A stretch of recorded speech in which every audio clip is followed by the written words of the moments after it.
Você não precisa se provar para ser livre. O que te disseram que você tinha que se tornar, o nome que te deram, o rótulo que você aceitou, a máscara que você nunca mais tirou. Mas e se você não precisasse mais de nenhum deles? E se a verdadeira liberdade estiver justamente em não ser nada definido, e por isso mesmo pode ser tudo o que quiser? Desde muito cedo, nos ensinam a procurar um lugar no mundo, mas não qualquer lugar. Um lugar que tenha um nome, um título, uma função. Nos dizem, escolha algo, seja alguém, defina-se. E a gente tenta. Se agarra num estilo, numa profissão, numa personalidade. Eu sou assim, esse é o meu jeito, esse é o meu caminho. Mas com o tempo, começa a doer. Dói porque o mundo muda, e você também. Mas aquele eu que você escolheu começa a te prender. Você acorda um dia diferente, com outras vontades, outras ideias, outro olhar. Mas não pode mudar, porque você é isso, lembra? É aí que começa o conflito. É aí que a liberdade escapa. A verdade é que você não veio ao mundo para caber em um molde. Você veio para se experimentar inteiro.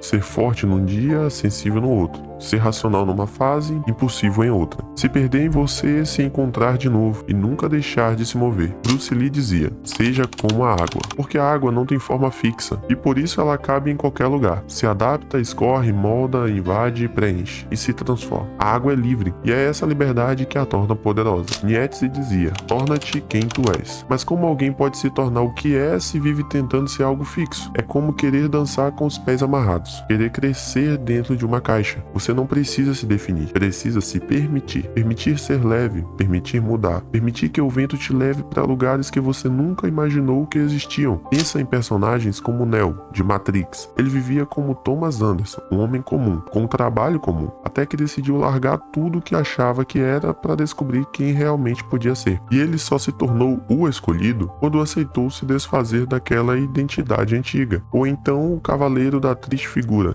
Dom Quixote. Chamavam ele de louco, mas ele ousou não ser nada do que esperavam e por isso foi tudo o que quis ser. Ser ninguém é um ato de coragem, porque só quem não precisa provar nada pode viver tudo. A gente tem medo de parecer perdido, medo de não ter uma resposta pronta sobre quem somos, medo de não ter uma história bem contada para apresentar para os outros. Mas a vida não é um currículo, é um fluxo. Heráclito já dizia, tudo flui, nada permanece, nem você. E isso não é uma ameaça, é uma libertação. Se tudo muda, você também pode mudar. Você não precisa ser um personagem fixo, você pode ser cena, pode ser roteiro, pode ser reescrito. Você pode ser silêncio no mundo barulhento, pode ser calma no ambiente de guerra, pode ser gentileza no lugar onde só te ensinam a ser duro. A leveza de quem não tem forma é que ele pode ocupar qualquer espaço, e a grandeza de quem não é nada definido é a que ele pode se tornar tudo. Carl Jung falava sobre a individuação, o processo de integrar todas as partes de si, o consciente e o inconsciente, a luz e a sombra, a razão e o caos. Você não veio aqui para ser uma versão única, você veio para ser múltiplo. E quando você entende isso, percebe que não precisa mais de um papel fixo, porque a sua verdade está justamente na sua complexidade. Redes sociais hoje tentam nos fazer parecer consistentes, mesmo filtro, mesmo estilo, mesmo discurso. Mas você não é uma vitrine, você é um processo. A constância que te pedem é uma prisão, porque ela não te permite errar, não te permite mudar, não te permite renascer. E o mundo não precisa de mais personagens perfeitos, precisa de gente real, gente que acorda diferente, gente que se permite contradizer, gente que não tem medo de não ser nada hoje para poder ser tudo amanhã. É disso que a liberdade fala, não de fazer o que quiser, mas de poder viver sem o peso de ter que sustentar uma identidade. É poder sentar em silêncio e não ter que se explicar. É rir sem precisar parecer forte, é chorar sem pedir desculpas, é saber que você não está se perdendo quando decide mudar. Você está apenas se libertando. A liberdade de não ser nada é um convite a desapegar do velho seu, a deixar morrer o que já não faz mais sentido, a nascer de novo, quantas vezes for preciso. É aceitar que você não é uma árvore presa ao chão. Você é vento, você é onda, você é luz em movimento. No fim das contas, ninguém veio ao mundo para manter uma imagem. Você veio para viver de verdade. E viver de verdade exige coragem. A coragem de largar o papel, de soltar a máscara, de caminhar sem nome, sem plano, sem certeza. Porque só quem se permite não ser nada consegue um dia ser tudo. Quando você não precisa mais se definir, o mundo inteiro se abre abre para te reinventar. Sabe aquele alívio que a gente sente quando finalmente solta algo pesado que vinha carregando há tempo demais? É isso que acontece quando você se permite deixar de ser o que esperavam que você fosse. É aí que a respiração volta. É aí que a alma abre espaço para florescer. Porque o que te esgota não é o que você faz, é o esforço constante de parecer algo que já não te representa mais. Você não precisa mais provar nada, nem para os outros, nem para você mesmo. Você só precisa se permitir voltar para casa. E casa, aqui, é o silêncio interior onde tudo é possível. Onde não há exigência, só presença. Às vezes o que você chama de crise é só a sua alma te lembrando que você não é rótulo, é convite para mudar. O que você chama de confusão é só a vida te mostrando que você cresceu e que o você de ontem não cabe mais em você hoje. Esse desconforto é liberdade batendo na porta. Aceita. Aceita ser contraditório, aceita se contradizer, aceita não ser mais aquela versão que tanto te admiraram. Você não está atraindo ninguém, você só está se libertando. Lembra do Zuko em Avatar, a lenda de Aang? Ele passou boa parte da vida tentando provar que era o que o pai esperava, tentando sustentar uma identidade que não era a dele. Mas só quando ele abandonou tudo isso é que ele encontrou a paz. A verdadeira força só apareceu quando ele escolheu se reinventar, mesmo que isso significasse andar sozinho, mesmo que fosse difícil no começo. É assim que toda nova versão que nasce exige que uma antiga morra. E tudo tá bem se ninguém entender agora. Nem todo mundo vai conseguir acompanhar a sua transformação. Mas quem tiver que ficar, vai te ver florescer, vai te reconhecer além do que você mostra, e vai caminhar com você mesmo sem saber pra onde. Porque quem te ama de verdade, ama a sua liberdade. Então não tenha medo de se despir, de se abandonar, de se reconstruir. Você não veio ao mundo pra ser estátua, você veio pra ser chama, pra iluminar, pra aquecer, pra se mover. E toda vez que o mundo tentar te congelar numa só forma, lembra de quem você é. O dia em que você parar de tentar ser alguém, será o dia em que finalmente começará a ser tudo. Mas é difícil, eu sei. No mundo onde todo mundo grita o que é, o que tem, o que faz, você escolher o silêncio parece loucura. Mas talvez o verdadeiro poder esteja mesmo no silêncio. Porque é nele que você se escuta de verdade. É quando você para de tentar se explicar, que começa a se entender. As pessoas vivem presas em personagens que criaram para sobreviver e que agora não sabem mais como tirar. Mas e se você pudesse tirar a máscara? Não para mostrar outra melhor, mas para mostrar nada. Só o rosto calmo de quem não tem nada a esconder. A leveza de quem não tem nome fixo, nem missão heróica, nem currículo perfeito. A leveza de quem não precisa ser algo para já ser inteiro. É curioso pensar que quanto mais a gente tenta provar valor, mais se afasta da própria essência. O peso de ser alguém pode te fazer esquecer o prazer de apenas estar aqui. Tem dias que você não vai se sentir produtivo. Tem dias que você não vai ter energia para mostrar nada. E tá tudo bem, você não vale menos por isso. Aliás, às vezes é nesses dias que você mais se encontra. Quando tudo cala, quando ninguém tá olhando, quando você para de atuar. Nesse espaço sem exigência, nasce a possibilidade de ser tudo. Porque quando você não precisa ser algo específico, você se abre para experimentar tudo o que existe em você. Um dia você pode ser racional, no outro sensível, num momento forte, no outro vulnerável. Você não é incoerente por mudar. Você é vivo. E a vida não é um rótulo, é um fluxo, é um processo, é um eterno começar de novo. Sabe aquele medo de perder sua identidade se você parar de sustentar a imagem que criou? Relaxa, você não vai se perder, você vai se libertar. Porque identidade de verdade não se impõe, ela transborda. Ela aparece quando você para de tentar ser e começa só a viver. Você não precisa se definir para existir, porque a sua verdade começa quando você para de se limitar.